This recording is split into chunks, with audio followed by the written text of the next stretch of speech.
the whole job hunting process will be like, first prepare your entry sheet, or you can also call it application form. And this is specifically for each company you're interested in. So if you are interested in like over 20 companies, then you need to prepare over 20 different entry sheets. And after the first screen, you will need to do an online test. It's like the same in China, I think. So it tests your math ability, language ability, some English test, very simple, and your personality test. Then after you pass the exam, there will be several interviews. Sometimes it's 2 rounds or 3 rounds. And if you are interested in consulting firms, then this will be case studies. Like after 2 rounds of case studies, there might be a job interview, or you can also call it short-term internship.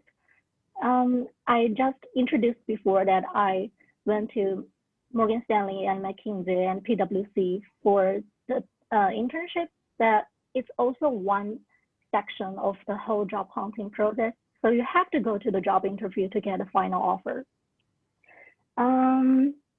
Yeah, and then finally you get the offer. And during the whole year, there might be 3 rounds or 2 rounds of this kind of circles. I highly recommend you to prepare as early as possible, because the early round is more simple. Yeah, so they hire more people in the first round, and then fewer and fewer for the later round. So that's the timeline. Other tips for you non-native Japanese speakers to find a job in Japan is that first, speak fluent Japanese, especially business Japanese like Keigo, because English is not enough. Even if I applied to only the global firms like Morgan Stanley and McKinsey and Deloitte, you imagine that the whole process might be in English, but no, they were basically in Japanese. And even the job interviews, you have to do a final presentation in Japanese. And I think I lost my opportunity to get into the top firms because I didn't prepare it that well at that time. And second one is internship. If you're not sure what you want to become in the future, what kind of job you want to take after graduation, then I recommend you to try as many as internships. Then you will figure out your strengths, your weakness, your passion, and the company style, like if it's black or white. Then networking, yeah, with your Bai Xian alumni, seniors, or other senpais to get as much as information you can get, and then make the wise choice. And interviews in Japan, I actually consider it as a free chance to practice Japanese, because there are a lot of like group discussions, team collaboration chances, and you can collaborate with Japanese. Then at that time, you will all speak business Japanese, obvious, and this kind of chance you cannot find in daily life. Because even if you speak to your Japanese friends, you will just speak the normal Japanese, not the business Japanese, right? So that's a good chance. And then perfect your resume and use LinkedIn to find more connections. And here is one useful app that I want to recommend to you, Gaishishu Katsu. You can Google it. It's especially for people who are interested in global firms, not just Japanese traditional firms. And the final one is Tokyo Career Forum and the Boston Career Forum. I don't know if you have heard about it. It's actually a great platform for Japanese English bilinguals. So they focus on hiring this kind of bilinguals. And I assume you can all speak good English. And if you can also speak Japanese, then this might be a good fit. Okay, and my suggestions for people who are interested in consultant or business person who want to be a business person in 2020. Why I emphasize 2020? Because maybe 20 years ago, people think about consultants. They have good logical thinking ability, but they cannot do the coding. They cannot actually develop software. But now the business world has changed a lot because of the technology improvements. Now in our firm, in Deloitte, we always say be purple. It means red plus blue. So red means you have a good understanding of business, and blue means you also understand technology. So for me, I can use Python to coding, and I can also develop RPA, like robotic automation software. And yeah, of course, I also understand accounting, and this is the kind of talent that consulting firms need now, and they're hiring more and more this kind of people. Even like MBB, McKinsey, Bain, and Boston Consulting Groups, they're also hiring people who understand technology. And second, have a clear career goal, not just short-term goal. Then good communication skills and presentation skills, of course. Then you need to be a good team collaborator or even facilitator, because there are a lot of business meetings that need you to like do the facilitation and collaborate with each other. Then logical thinking ability, that's cliche, and data analysis and visualization skill, like Tableau is one of the things that I love most. It's really help you to create beautiful charts. And other technology skills, if you have time, like SAP, Python, RPA, etc. And deep understanding of a certain industry or competency. Competency means like merger and acquisition or human resource, human management. So it's different from industry, that you have to like have a deep understanding of either of them. And then I'll go to talk about my tips for working happily in Japan. Maybe you just enrolled in school and it's still far from your life.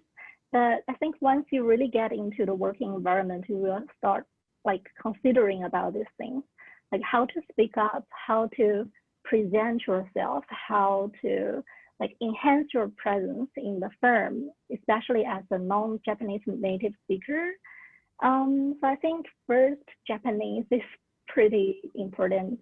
Speak fluent Japanese, and then be yourself, find your core strengths, and always show it off.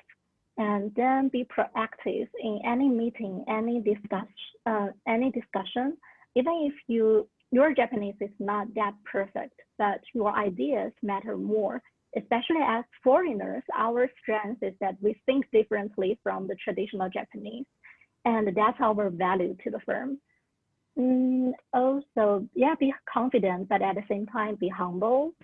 Then establish long-term career plan and keep motivated. Motivation is quite important, especially now we almost work remotely and no one like sits around you. Your seniors, your managers will not sit around you, and you have to motivate yourself all the time. So the key stuff is that you need to keep motivated. And yeah, find trustworthy colleagues and senpais. For me, it's the Bai Xian friends, like Panning, I just said, and other senpais, like graduating from Hitotsubashi and Waseda, were also like in the same industry or in the same firm, then we can always communicate with each other.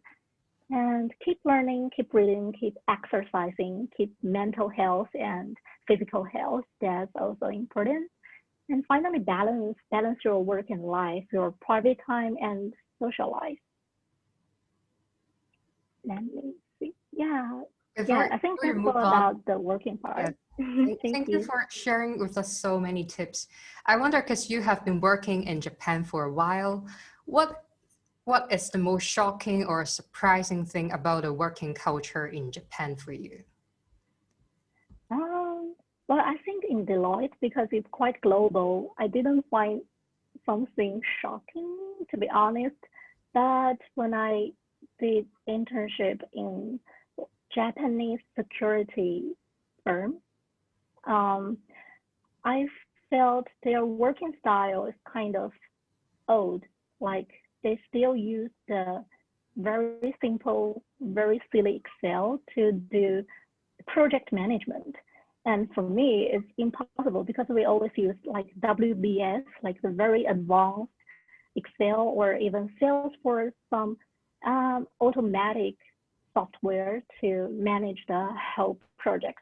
But they just did it that way. Even like the budget management, they use the basic Excel. And I didn't think it makes any sense to me. So yeah, the technology part. And also people are afraid to change, especially the seniors in Japanese firms. Like their salary is pretty good and they don't want their position to be challenged. They want to always be the senior, the top, and they're always oji-san, like Japanese oji-san. So they don't want to change the like traditional working style. And it makes the junior staff very difficult to get promoted like quickly, like we do in China. Like we get promoted quite quickly. Yeah, that's the shocking part, I think. Thank you. And it seems that mastering Japanese is a very important part in working in Japan.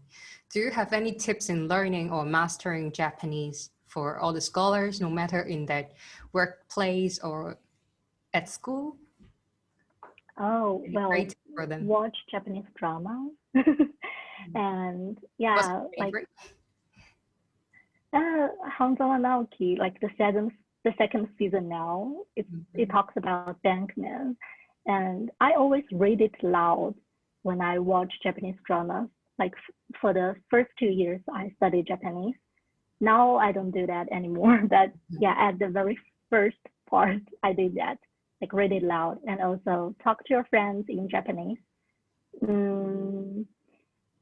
And write Japanese, like your thoughts, like your diary. You can write Japanese diary.